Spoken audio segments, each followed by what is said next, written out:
আমি এখন প্রবাসী কোনো ছেলে চাই না, দিন আনে দিন খাক, ওরকম ছেলে হলেই হবে। সম্মানিত দর্শক, আসসালামু আলাইকুম। জীবন গল্প অনুষ্ঠানে আপনাদেরকে স্বাগত। আজ আমরা আসছি সেই ফাতেমা আপুর বাসায়। আসলে ফাতেমা আপুর বিয়ে হয়েছে একটি, আমরাই দিয়েছিলাম। ছেলেটা সৌদি আরবে থাকতো, বলছিল খুব ভালো, কিন্তু পরক্ষণে সে আসার ব্যবহার অনেকই খারাপ করেছে। তার কারণে সেই বিদেশ থেকে আসার আগে আবার ডিভোর্স হয়ে গেছে। আচ্ছা আপু, কেমন আছেন? আছি, মোটামুটি ভালো আছে ভাই, আপনি ভালো আছেন? আলহামদুলিল্লাহ। আপু, জি। শুনলাম নাকি তোমার অনেক কষ্ট এখন? অনেক কষ্ট, আমার কপালটাই খারাপ ভাইয়া। নাহলে আপনারা বললেন ভালো হইব, এরকম ওনারা যখন যোগাযোগ করছে তাহলে বিয়েটা করে ফেলাও।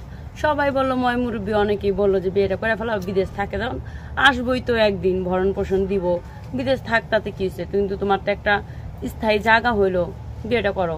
তার জন্য সবার কথা রাখার জন্য বিয়েটা করলাম, কিন্তু আমার ভাগ্যটা এত খারাপ যে বিয়েটা আমার টিকলো না। কেন? সে তো আসলে বিদেশ থেকে টাকা পয়সা দেয় না, না না খারাপ টাকা ব্যবহার? পয়সা ভাইয়া কি যে বলেন, বিয়ে করার আগে তো অনেক মিষ্টি মিষ্টি কথা বলছে যে টাকা পয়সা দিমু, তোমার কোনো চাকরি করতে হবে না। আপনি যদি জানেন আমি একটা গার্মেন্টস চাকরি করতাম, আমার চাকরি করতে হইব না, আমি ঘরে বসে বসে খাবো, আমার যখন যা লাগবে তাই দিবে, আমার ছেলেটাকে পর্যন্ত দেখবে বলছে। আমার ছেলেকে দেখবে তো দূরে থাক, আমাকেই তো দেখে না। তোমাকেই দেখে না? না। আচ্ছা, আমরাও যোগাযোগ করার চেষ্টা করেছি, আসলে আমাদের ফোনও রিসিভ করে না। আচ্ছা, এখন ফাতেমা আপু, এখন কি করতে পারি আপনার জন্য বলেন? ভাই আমি আর চাই না কারো দুঃখাবাজিতে পড়তে, আমি আর বিয়ের সাথে করব না। শুধু এটুকুই বলতে চাই, আমার মতো প্রতারণায় যেন কেউ না পড়ে। না, তারপরে মানুষের এভাবে কি আপনি এত, আপনার রূপ আছে, যৌবন আছে, আপনি কি এভাবে থাকতে পারবেন বলেন? একটা মেয়ে মানুষ একা থাকতে পারে না? হ্যাঁ, আপনারা তো অনেকবার ভিডিও বানাইছেন এই বিষয়টা নিয়ে, যে আমি কেন বিয়ে করতেছি না, কি চাইতেছি, ভালো একটা পাত্র চাইতেছি। এজন্যই তো তাকে বিয়ে করছিলাম, যে আমি একটা প্রবাসী একটা ছেলে চাই, এই কথা বলে আমি তো বিয়ে করছিলাম।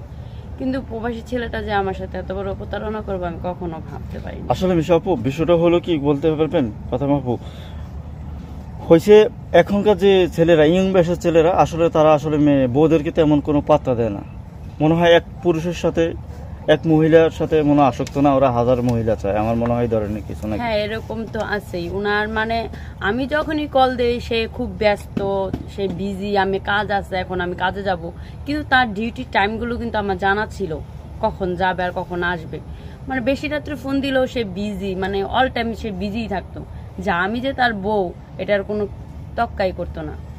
বিয়ের আগে তো মোটামুটি মিষ্টি মিষ্টি কথা বলছে। হ্যাঁ, অনেক মিষ্টি মিষ্টি কথা বলছে। বিয়ের আগে আমার কিছু টাকাও পাঠাইছিল, তারপর বিয়ে যখন হয়ে গেল তখন সব শেষ। সব শেষ? জি। আচ্ছা আপু, এখন কি চাচ্ছ, কিরকম মানুষ চাইতেছো তুমি বলো একটু। এখন আপনারা যেভাবে আবার উঠা বইরা রাখছেন যে কিরকম মেয়ে মানুষ চান বিয়ে করার জন্য, আমি এখন প্রবাসী কোনো ছেলে চাই না, দিন আনে দিন খাক, ওরকম ছেলে হলেই হবে। তাই? জি, আমার ছেলেটাকে দেখতে হবে, আমি তো একা না, জানেনই তো। আচ্ছা আপু, অনেক বয়স্ক লোক আছে যাদের হয়তো বাচ্চা কাচ্চা আছে, দুইটা তিনটা, বা ওয়াইফ মারা গেছে। আসলে আমার মনে হয় ওই ধরনের মানুষের বিয়ে করলে হয়তো তোমার জীবনে কপালটা হয়তো ফিরতে পারে বা সুখ আসতে পারে। জি, সত্যি কথাই বলছেন, আমার ওরকম ধরনের ছেলে বিয়ে করা উচিত ছিল। আনমেরিড বিয়ে করাতে আজকে মনে আমার কপালটা এরকম, সংসার করার আগেই আমার সংসার ভেঙে গেছে। তাই? আচ্ছা, এখন কি করতে চাইতেছে বলো? কোনো ভাই যদি প্রবাস থেকে বা তোমার বিয়ে করে নিয়ে যেতে চাইতেছে, সেক্ষেত্রে তুমি কি করবা? যাবে? প্রবাস জীবন তো দেখলাম, এখন দেখি আপনারা যখন বলতেছেন, দেখেন, আপনারাও দেখেন, ভালো কোনো পাত্র যদি হয়, বউ মারা গেছে এরকম যদি হয়, তাহলে বিয়ে করে চিন্তা ভাবনা করে দেখবো বিয়ে করা যায়। তাই? জি। আচ্ছা, তো এখানে কিভাবে থাকো তুমি একা একাই? দেখো এখানে অবস্থা, জানেনই তো আমার বাড়ি ঘর নাই, আমি চাকরিজীবী মানুষ, আর আমার তো থাকার কোনো স্থান নাই। ছোট্ট একটা ঘর দিছে একজন, এখানেই থাকি। আচ্ছা, তো দর্শকের উদ্দেশ্যে কিছু বলবো? অবশ্যই দর্শকের উদ্দেশ্যে এটাই বলবো, যারা প্রবাস থেকে, বাংলাদেশ থেকে হোক, ভারত থেকে, যেখান থেকে আমার এই ভিডিওটা দেখবেন, অবশ্যই শেয়ার করবেন। আর ভালো মনের মানুষ যারা, তারাই আমার ইনবক্সে এসে নক করবেন। আচ্ছা, ভালো থাকবেন, সুস্থ থাকবেন।